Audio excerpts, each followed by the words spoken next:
Subscribe करें हमारे channel techno गुरु अमित को और साथ ही बेल आइकन को दबाना न भूलें ताकि जल्द से जल्द हमारे वीडियो आप तक पहुंच सके। नमस्कार दोस्तों, मैं आई अमित फिर से स्वागत करता हूं आपका टेक्नो गुरु अमित चैनल में। ये है सी लैंग्वेज का पार्ट 2। अगर आपने पार्ट 1 नहीं देखा तो पहले पार्ट 1 देख लीजिए, जिसमें मैंने हिस्ट्री के बारे में, डेटा टाइप्स के बारे में, प्रिंट ऑफ स्कैनफ फंक्शन के बारे में डिटेल में आपको बताया है।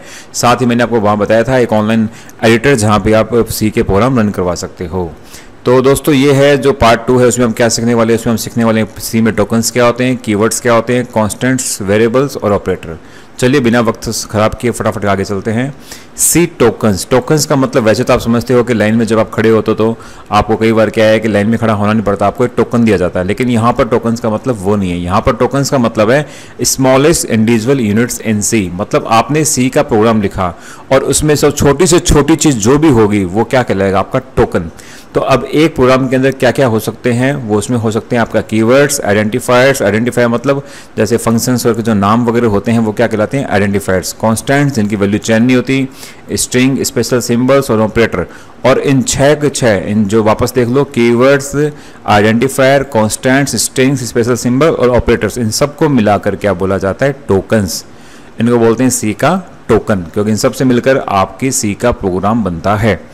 तो अगर क्वेश्चन बन जाए इनमें से कौन सा एक टोकन नहीं है तो आप उसमें पहचान सकते हो कि जो 6 में नहीं है वो आपका टोकन भी नहीं है।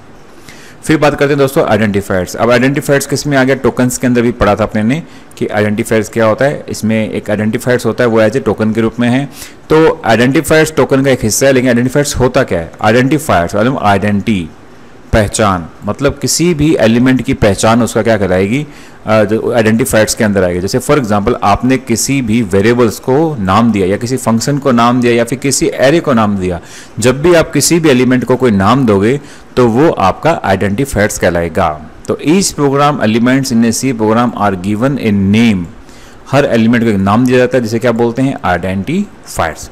अब इनको नाम देने का भी आप बोल दो या फिर आइडेंटिफायर का क्या होता है, रूल होता है। तो वो रूल क्या है नाम देने का, वो बड़ा सिंपल रूल है। बेसिकली 3 स्टेप इसके आप समझ लो, 3 तरीके हैं, आपको पता लग जाएगा कि इन 3 से ज़्यादा उसमें कुछ नहीं है। पहला तो है आपका अल्फ़ाबेट और अंडरस्कोर, मतलब आपका जो पहला कैरेक्टर है नाम का वो या तो अल्फ़ाबेट होगा या फिर उसका अंडरस्कोर होगा। देखो एक तो होता है डैश, जैसे फॉर लगा दिया मैंने ए, ये हो गया डैश। एक होता है ए और नीचे लगा होता है ऐसे, इसे बोलते हैं अंडरस्कोर। तो ये अंडरस्कोर, तो आप या तो पहला कैरेक्टर किसी के भी नाम का वो क्या होगा, अल्फ़ाबेट होगा या फिर अंडरस्कोर होगा। जैसे फॉर एग्जांपल आपने फंक्शन बनाना चाहते हो सम, तो फंक्शन हो गया सम। अब इस फंक्शन सम में ये क्या है, पहला अल्फ़ाबेट है, इसका मतलब ये नाम एकदम सही है। लेकिन मैंने ऐसे बना दिया 1 2 सम, अब ये नाम गलत हो गया क्योंकि पहले क्या आ गया, इसमें पहले आ गई संख्या, जबकि पहले क्या आना चाहिए, या तो अंडरस्कोर आना चाहिए या फिर अल्फ़ाबेट आना चाहिए। दूसरा आपका कैरेक्टर है जो पहला आ जाएगा उसके बाद में क्या आना चाहिए, एक डिजिट्स या लेटर, या तो वो 0 से 9 तक कोई संख्या आनी चाहिए या फिर कोई अल्फ़ाबेट ही आना चाहिए।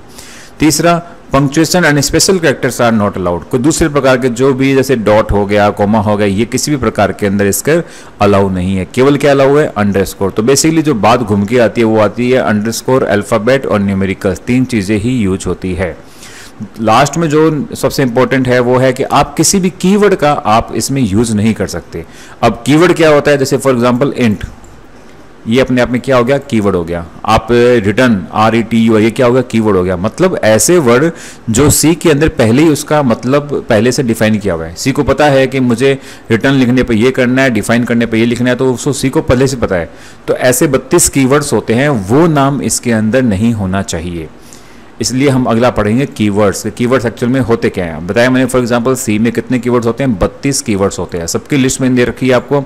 एक बार दोस्तों इसको आराम से ढंग से पढ़ लेना, फिर 2 बार पढ़ लेना, 3 बार पढ़ने में आपको लगभग ये याद हो जाएंगे। क्योंकि कई क्वेश्चन तो इसमें ऐसे होते हैं जो इसमें कीवर्ड्स में से ही पूछते हैं, लेकिन जो सी की प्रोग्रामिंग करता है उसे तो लगभग याद रहते हैं, क्योंकि बार बार उसको यूज करता है। जो प्रोग्रामिंग नहीं करता उसके लिए थोड़ी दिक्कत होगी, तो आप इस लेवल्स को याद कर लीजिए। जैसे बाकी बहुत तो आप ये, जैसे ऑटो है स्टोरेज क्लासेस के लिए यूज होता है, ये डेटा टाइप्स हो गया, इंट डेटा टाइप हो गया, स्ट्रक्चर के लिए हो गया, कांस्टेंट की वैल्यू के लिए हो गया, फ्लोट हो गया, डेटा टाइप हो गया, शॉर्ट, अनसाइंड, ब्रेक या ब्रेक यूज करते हैं लूप के अंदर, केस यूज करते हैं, रजिस्टर यूज करते हैं, टाइप डिफाइन यूज, ये सब मतलब क्या है, आपके हैं सारे के सारे कीवर्ड्स। कितने हैं, 32।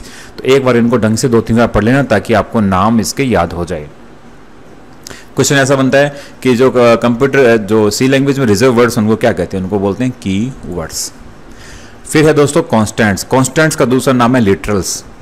कांस्टेंट क्या होते हैं, एक तो होता है वेरिएबल, वी फॉर वेरिएबल, जिनकी वैल्यू बार बार चेंज होती रहती है। जैसे फॉर एग्जांपल आपने ए नाम का वेरिएबल है, इसमें वैल्यू अभी 10 है, कुछ देर के बाद में जब भी आप वापस इसकी वैल्यू असाइन कर दो तो ए की वैल्यू हो जाएगी, फॉर एग्जांपल बढ़ा के कर दो 11, तो ये 10 हट जाएगी, अब इसमें वैल्यू कितनी आ गई 11।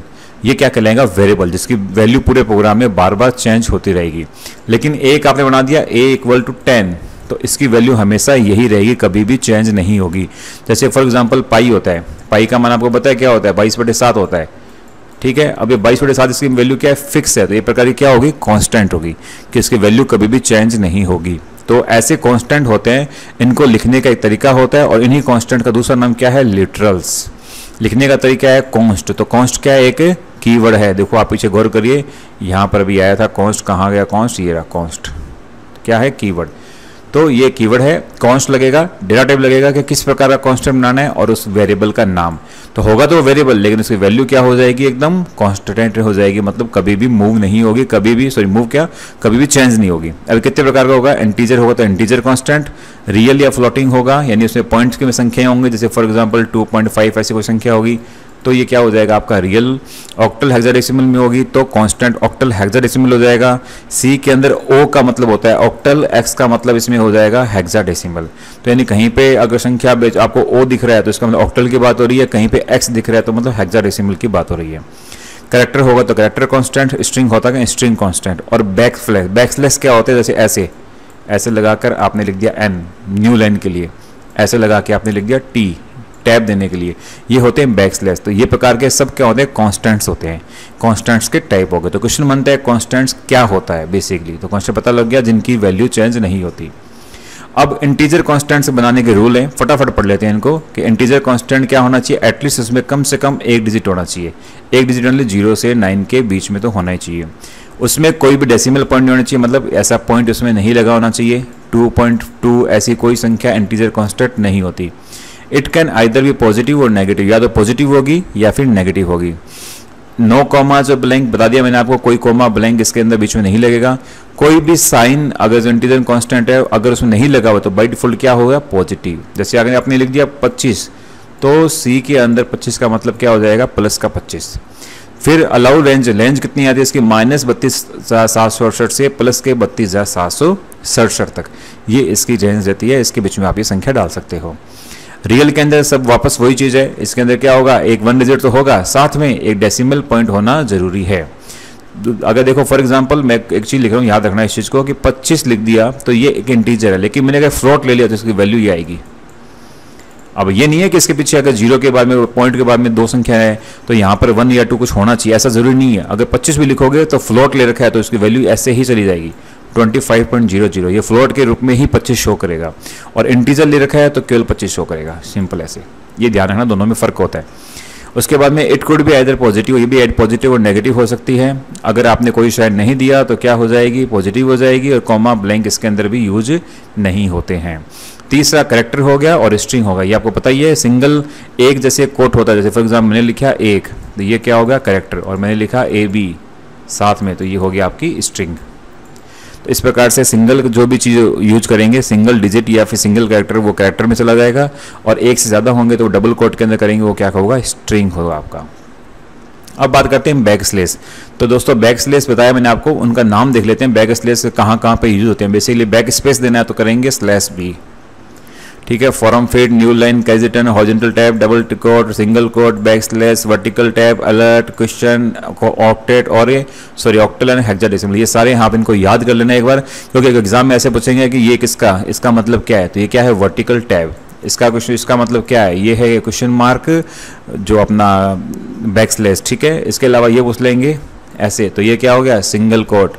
इसके अलावा ये भी बहुत पूछा आता है ये।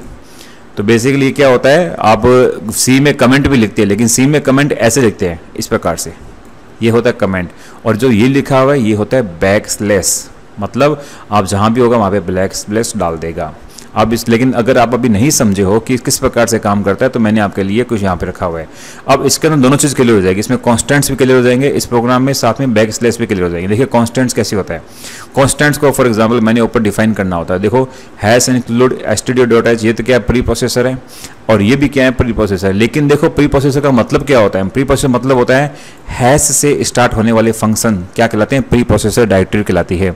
तो हैश डिफाइन, डिफाइन का मतलब आप यहाँ पर क्या करोगे, कांस्टेंट बनाओगे, मतलब जहाँ पे भी हाइट यूज करोगे उसका मतलब है 100, नंबर जहाँ भी लिखोगे प्रोग्राम में उसका मतलब 3.14, लेटर जहाँ भी लिखोगे उसका मतलब है ए, लेटर सीक्वेंस जहाँ लिखोगे उसका मतलब है ABC, और बैक स्लैश कैर लिखोगे वहाँ का मतलब है बैक स्लैश क्वेश्चन मार्क। ये बेसिकली 5 हमने रेशियो फिक्स कर दिए। अब जब भी इनको प्रिंट करवाएंगे तो इनकी वैल्यू वापस वही प्रिंट होगी जो ऊपर दे रखी है। जैसे value of height print of में जाएंगे %d, %d क्यों किया है, क्योंकि हाइट मैंने क्या लिया हुआ है, ऊपर है 100, तो ये क्या है इसमें इंटीजर वैल्यू है और ये डेसिमल वैल्यू के रूप में शो हो रही है, इसलिए मैंने %d किया है। इसके आगे /n, ये हो गया आपका बैक स्लैश n, ये क्या करता है न्यू लाइन में प्रिंट करेगा। जैसे फॉर एग्जांपल 100 लिखा हुआ है तो अगली बार जो 100 लिखना है तो वो न्यू लाइन में प्रिंट होगा, अदरवाइज आपका 100 अगली लाइन में प्रिंट हो जाएगा अगर आप /n यूज नहीं करते हैं। तो ये जो काम होगा किसी होगा /n से होगा। तो यहाँ पर ऐसे /n आप यूज कर सकते हो। ऐसा कैसा फ्लोट के लिए f, कैरेक्टर के लिए c, उसके स्ट्रिंग के लिए s, कैरेक्टर के लिए c, ऐसे यूज करोगे और आप /n यूज करके आप नीचे आ जाओगे। ठीक है दोस्तों, ये होता है स्लैश का यूज और साथ में ऊपर कांस्टेंट वैल्यू डिफाइन करना। उसके बाद में अच्छा चलो इसमें मुझे एक चीज़ और याद आ गई, इसमें यहाँ पर हैश डिफाइन के अंदर जैसे फॉर एग्जांपल मैं यहाँ पर लिखता हूँ हैश डिफाइंस a 5+2। अगर दोस्तों ऐसा कुछ लिखा आ जाए तो आपको इसको 7 नहीं करना है, 5+2 7 नहीं करना, ये 5+2 ही रहेगा। गौर से देखना, हैश डिफाइन a 5+2 लिखा हो तो इसका मतलब a का मतलब है 5+2, इसको 7 नहीं करना है, ऐसे रहना है। और लेकिन अगर मैंने इसके आगे ब्रैकेट लगा दिया तब ये क्या हो जाएगी, इसकी वैल्यू 7 हो जाएगी। इस बात का ध्यान रखना। आगे जब मैं प्रैक्टिकल क्वेश्चन कराऊंगा तब मैं ऐसा क्वेश्चन भी दूंगा जब आपको पता लगेगा कि ये चीज़ मैंने क्यों बताई है, क्योंकि अपने जब थ्योरी कंप्लीट हो जाएगी उसके बाद मैं पूरा एक क्लास रखूंगा जिसमें 40-50 क्वेश्चन में आउटपुट क्या होगा उसकी रखूंगा, जिसमें प्रैक्टिकल क्वेश्चन करेंगे, उसमें अपना ये चीज़ क्लियर हो जाएगी। ठीक है, आगे चलते हैं। वेरिएबल, वेरिएबल पे क्वेश्चन बनता है, पूछते हैं कि वेरिएबल किस प्रकार का है, क्या ये वेरिएबल सही है कि नहीं है, हमने वेरिएबल सही बनाया है कि नहीं बनाया, उसके लिए हमें क्या होना चाहिए, वेरिएबल का नाम किस प्रकार से देंगे उसका हमें रूल्स का पता होना चाहिए। तो देखो रूल्स वही हैं, सारे अंडरस्कोर से स्टार्ट होना चाहिए या फिर लेटर से स्टार्ट होना चाहिए।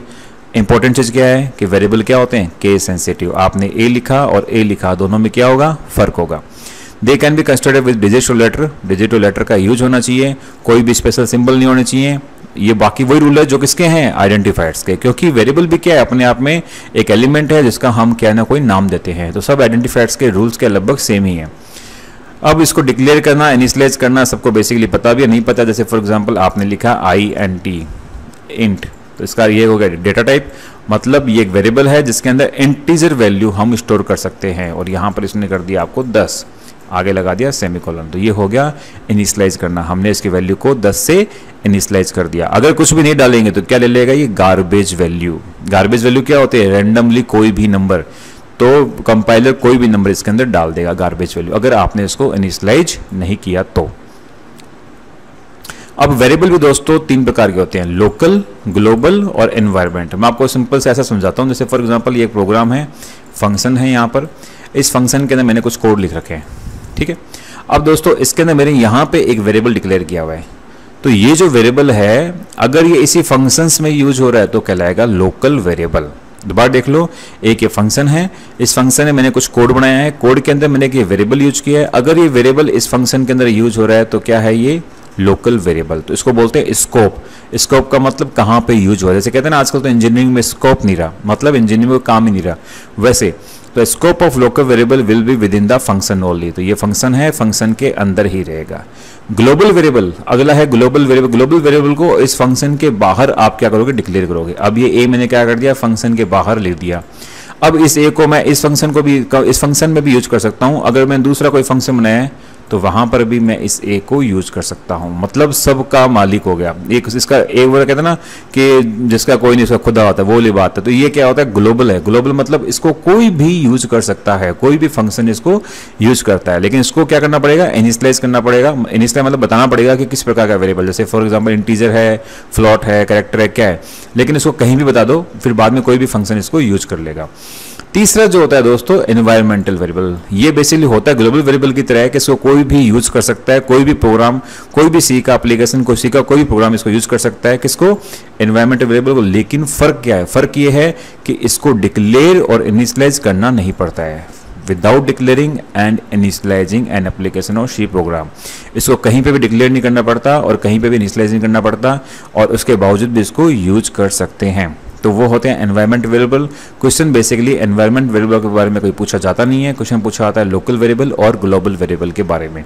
फिर भी मैंने आपको दे दिया इसके बारे में। इसके कुछ फंक्शंस होते हैं, वो 3 फंक्शंस जो है मैंने आपको नीचे नाम बता दिए हैं उसका, set env, get env, put env, मतलब env का मतलब हो गया एनवायरमेंट। तो ये 3 प्रकार फंक्शन यूज होते हैं, बाकी पढ़ना चाहो तो इसको पढ़ लेना। आगे है ऑपरेटर्स एंड एक्सप्रेशंस। ऑपरेटर्स कितने प्रकार के होते हैं दोस्तों, बेसिकली 8 प्रकार के ऑपरेटर होते हैं। Arithmetic, assignment, relational, logical, bitwise, conditional, increment, decrement और स्पेशल ऑपरेटर। इनको एक एक करके पढ़ते हैं। और ऑपरेटर होता क्या है बता दूंगा आपको। जैसे कि आपने लिखा 5 + 2 - 3, तो दोस्तों ये प्लस और ये माइनस, ये हो गए आपके ऑपरेटर और ये हो गए आपके ऑपरेंड, OPERAND, ऑपरेंड। तो किसी भी ऑपरेटर में क्या होते हैं, ऑपरेंड होते हैं। अब यहाँ पे बता दूँ मैं आपको 2-3 चीज। एक तो होता है यूनिरी, अगर आपको ऑपरेटर है उसके लिए केवल आपको एक ऑपरेंड चाहिए, O फॉर ऑपरेंड, तो वो क्या कहलाएगा, यूनिरी। जैसे कि आपने लिखते हैं I++, ये हो गया यूनिरी। मतलब आपके पास ऑपरेंड क्या है, केवल I एक ही है और आपने इस पे यूज कर लिया एक ऑपरेटर, ये हो गया यूनिरी।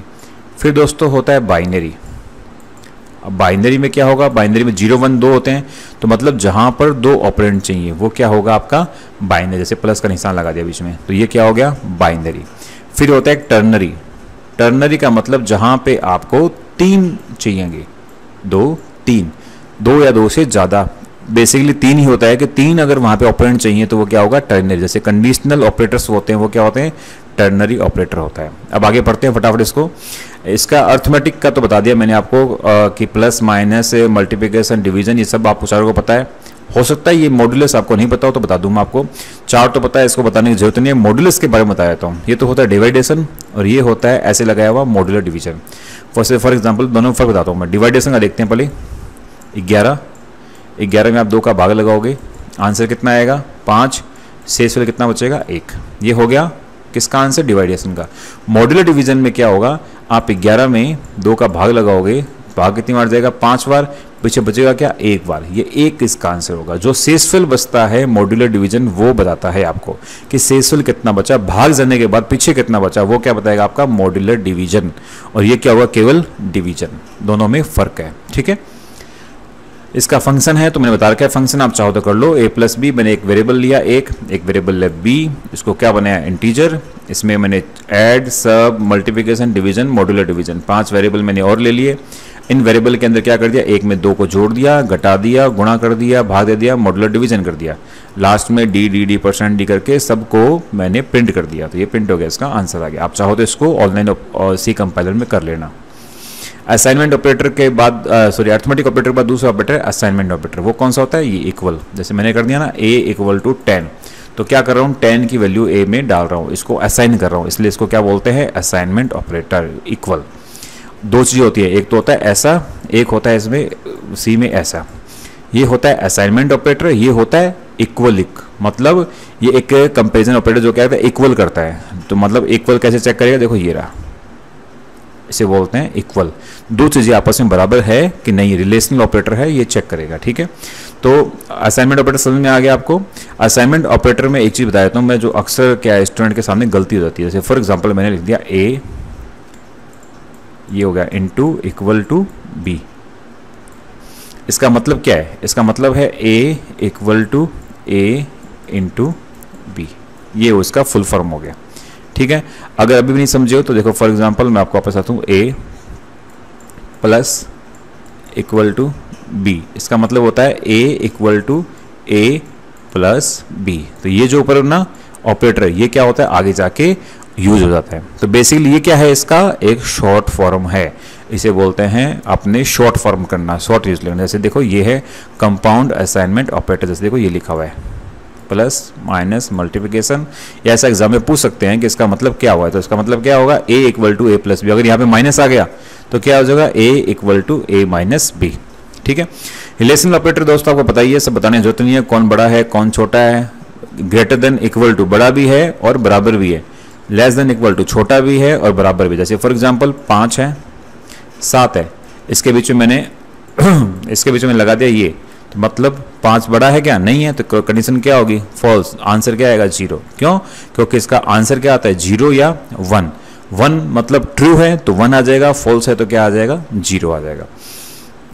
उसके बाद में है लॉजिकल ऑपरेटर, ये भी आपको पता है, एंड और नॉट। ये अपने लॉजिक गेट्स में भी करे थे तो आपको बताने की जरूरत नहीं है एंड और नॉट क्या करता है। वैसे थोड़ा सा हिंट दे देता हूँ, जैसे फॉर एग्जांपल 2 याद आया कुछ आपको, ऐसे याद आया कि यहाँ पर क्या होगा, एंड ऑपरेटर में आंसर क्या आएगा, 1, क्योंकि दोनों आपके क्या हैं 1 1 है, मतलब दोनों ट्रू हैं, तभी आंसर क्या आएगा 1। और के अंदर क्या हो गया, इसमें भी 1 आ जाएगा, इसमें भी 1 आ जाएगा और इसमें भी 1 आ जाएगा, क्योंकि तीनों में कहीं ना कहीं पर 1 है, तीनों का आंसर क्या आ जाएगा, 1 1 आ जाएगा। और नॉट में क्या करेगा, जो भी आंसर आएगा उसका रिवर्स कर देगा, वो नॉट। ऐसा है दोस्तों, इसमें एग्जाम्पल दे रखे हैं, आप चाहो तो इसको पढ़ सकते हो। बिटवाइज ऑपरेटर, बिटवाइज ऑपरेटर दोस्तों अगले जो ऑपरेटर है वो किस पे काम करते हैं, 0 1 पे काम करते हैं, यानी बाइनरी पे काम करते हैं। बाइनरी के अंदर मतलब क्या करेंगे कि जैसे फॉर एग्जांपल एंड, ये बिटवाइज एंड है, जैसे बताया मैंने आपको बिटवाइज एंड, जैसे अभी मैंने बताया है 1 0 वाला, वैसे बाइनरी के अंदर काम करेगा। जैसे फॉर एग्जांपल एंड है तो एंड क्या करेगा, 2 को आपस में चेक करेगा, अगर एक भी ट्रू है यानी एक में 1 आया तो आंसर भी क्या आएगा उसका, 1 आएगा।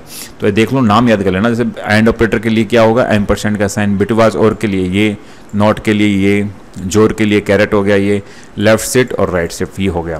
तो बाकी आपको पता है एंड और नॉट जोर, ये चारों गेट करवा चुका हूँ आपको लॉजिक गेट मैंने, तो इसके बारे में पता है। लेफ्ट शिफ्ट और राइट शिफ्ट आपको नहीं पता तो मैं बता देता हूँ मैं।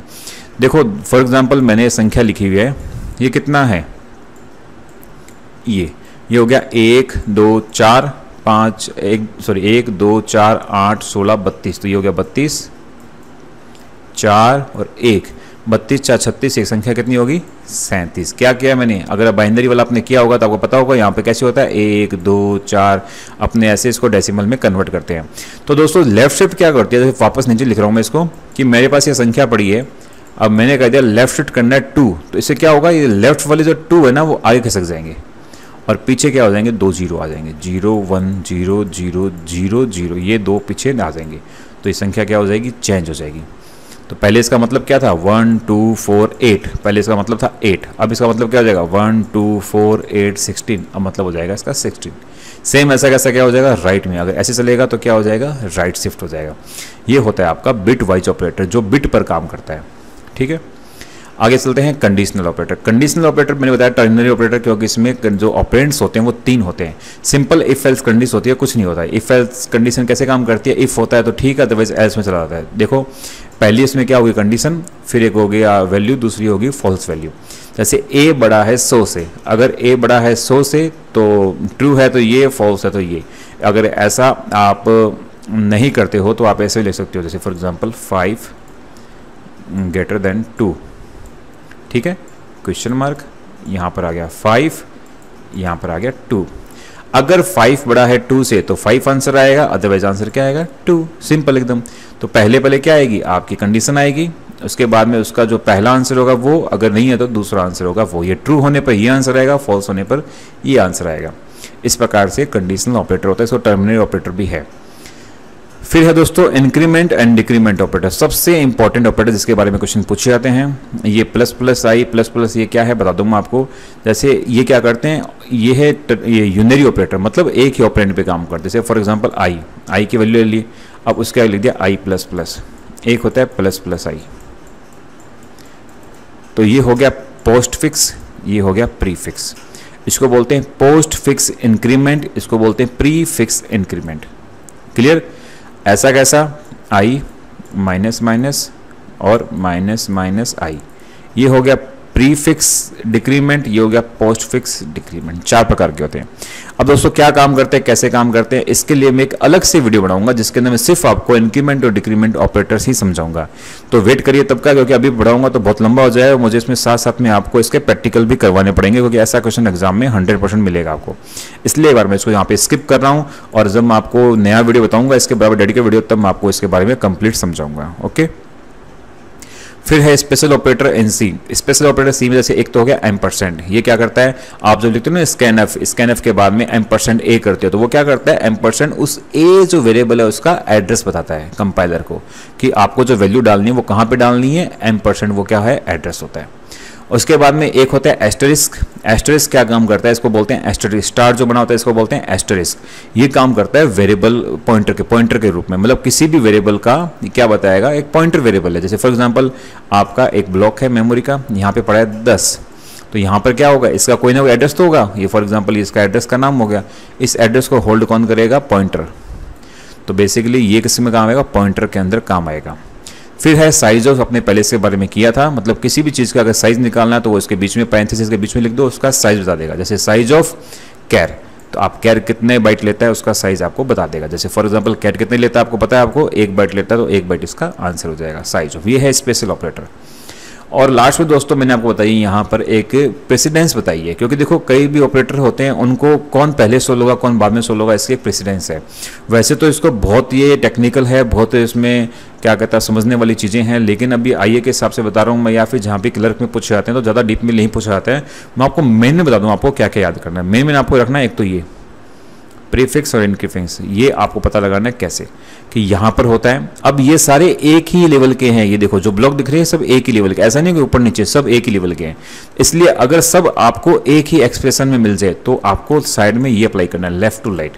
इनको सोल्व कैसे करना है, लेफ्ट से लेकर राइट तक। और अगर आपको ये सारे एक ही एक्सप्रेशन मिल जाए तो इनको सोल्व करना है राइट टू लेफ्ट। तो ये आपको दोस्तों याद करने पड़ेंगे, और जब कोडिंग करते हैं तो प्रैक्टिस से ये अच्छी तरह याद हो जाते हैं। लेकिन फिलहाल मैं आपको याद करने के लिए बोलूँ तो आप ये याद कर लो, एक तो ये, ठीक है। एक आपको ये जरूर याद कर लेना कि जो मल्टीप्लिकेशन होता है, डिवाइडेशन होता है, मॉड्यूलर डिवीजन होता है, इन तीनों की प्रेसिडेंस बराबर होती है, मतलब तीनों इसमें इक्वल होते हैं। तो यहाँ पे सबसे इंपॉर्टेंट बात बताने वाला हूँ कि बोर्ड मास का रूल जो आपको अभी तक याद है, गणित के अंदर बोर्ड मास आप यूज करते हो, भूल जाना सी में बोर्ड मास का रूल यूज नहीं होता। अगर आपने बोर्ड मास का रूल सी में यूज किया तो आपके आंसर गलत आएंगे। वापस से सुन लो, बोर्ड मास का रूल पता होगा। बोर्ड मास का रूल क्या होता है कि पहले ब्रैकेट सोल्व होगा, फिर ऑफ सोल्व होगा, फिर डिवीजन सोल्व होगा, उसके बाद में मल्टीप्लिकेशन सोल्व होगा, फिर एडिशन सोल्व होगा, लास्ट में सब्सट्रैक्शन सोल्व होगा। ये जो रूल है ये गलत है। किसमें गलत है, सी लैंग्वेज में। मैथमेटिक्स में तो एकदम ओके है, सी लैंग्वेज में ऐसा कोई भी रूल आपको फॉलो नहीं करना है। वहां पर आपको पता भी लग गया, जैसे मल्टीप्लिकेशन, डिवाइडेशन और मॉड्यूलर डिवीजन तीनों की प्रेसिडेंस क्या होती है, इक्वल होती है, मतलब तीनों एक ही लेवल में गिने जाते हैं। लेकिन अगर तीनों एक ही एक्सप्रेशन में आ जाएंगे तो सोल्व कैसे करोगे, सोल्व करोगे आप लेफ्ट से लेकर राइट तक। जैसे फॉर एग्जाम्पल ऐसा आ गया 5 डिवाइडेड बाई 2 मल्टीप्लाई बाई 5। अब इसको सोल्व कैसे करोगे, दोनों की इक्वेशन क्या है, इसमें दोनों प्रेसिडेंस डिवाइडेशन की और मल्टीप्लिकेशन की एक सी है, तो आप इसको ऐसे सोल्व करोगे। तो 5 में पहले 2 का भाग लगाओगे, जो भी आएगा उसको 5 से मल्टीप्लाई करोगे। उसके बाद में ये याद कर लेना, क्योंकि उसके जस्ट बाद में क्या आती है, प्लस और माइनस आती है। तो ये देखो प्लस और माइनस, प्लस माइनस किसके बाद में आएगी, मल्टीप्लिकेशन डिवाइडेशन के बाद में आएगी। उसके बाद आप याद कर लेना रिलेशनल ऑपरेटर, और ये रिलेशन ऑपरेटर में 4 तो ऊपर आते हैं, ये 2 इक्वल इक्वल और ये नॉट इक्वल ये उसके नीचे आते हैं। बाकी बस मुझे जरूरत नहीं पड़ेगी, मेरे हिसाब से आपको लास्ट एक जरूरत पड़ेगी। असाइनमेंट ऑपरेटर सेकंड लास्ट पे आता है और कॉमा ऑपरेटर सबसे लास्ट में आता है। ये 5-7 आप इसकी वैल्यू ढंग से याद कर लेना। मेरे हिसाब से इससे बार आपके क्वेश्चन नहीं आएगा, तो लगभग आपका इतना ही रहेगा। तो ये प्रेसिडेंस ये है, आप चाहो तो इसको पूरा याद करो तो दी बेस्ट है। इतना याद नहीं होता जितना बताया मैंने, एटलीस्ट उसको इतना याद करना। ठीक है दोस्तों, ये है आपका, मैंने आज जो बताया आपको कि क्या क्या टोकन्स होते हैं, टोकन्स में आइडेंटिफायर्स वगैरह क्या होते हैं। मैंने आपको कोशिश की है शॉर्ट समय में आपको जितना ज़्यादा उसका डिटेल में बता सकूँ। पार्ट 3 में मिलेंगे आगे, हम कंडीशंस जो होती हैं, इफ़ कंडीशंस वगैरह क्या होती हैं, लूपिंग क्या वगैरह क्या होती है, इनको करेंगे पार्ट 3 के अंदर। अभी भी दोस्तों अगर आपने मेरा चैनल सब्सक्राइब नहीं किया है तो प्लीज़ चैनल को सब्सक्राइब करें, लाइक करें और शेयर करिए। धन्यवाद।